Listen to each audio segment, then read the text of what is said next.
এক ভিক্ষুক রাস্তা দিয়ে যায়, জমিদারের পুত্রবধূ রাস্তা দিয়ে যায়। তখন তারা ক্রসিংয়ের সময় ওই বৃদ্ধর গায়ের কাদা ওই জমিদারের পুত্রবধূর শরীরে লেগে গেল। আর সে দুনিয়া আঁধার করে ফেলেছে। সে তার স্বামীকে ডেকে নিয়ে আসে আর বলে যে এই ভিক্ষুক আমার শরীর নষ্ট করে দিয়েছে। সে শুধু ভিক্ষুক ছিল না, সে বৃদ্ধ ছিল। শরীরে কাপড় ছিল না, সিরাপাটা কাপড় ছিল, পায়ে জুতা ছিল না, পেটে ভাত ছিল না। আর জমিদার যৌবনী শক্তি সহে কি কইরা সমগ্র শক্তি হাতে একত্রিত করে ওই বৃদ্ধর গালে বসিয়ে দিল। আর বৃদ্ধটা কিছুই বলে নাই।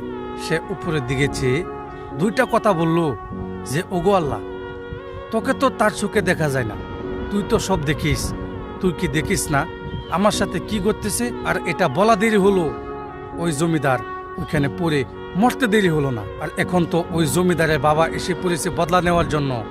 তখন ওই বৃদ্ধ হাসতে হাসতে বলে যে প্রেমের খেলা এমনই হয়। তখন ওই জমিদারের বাবা বলে কিসের প্রেমের খেলা?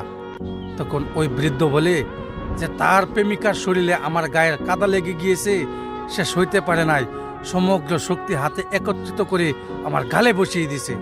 কিন্তু তুমি মনে রেখো, আমাকেও একজন ভালোবাসে, সেও এটা দেখে সইতে পারে নাই, আর সে তো আমার গালে চড় দিয়েছে।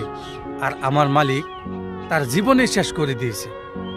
তো ভালো থাকেন, সুস্থ থাকেন, আমাকে সাবস্ক্রাইব করে পাশে থাকেন। ধন্যবাদ।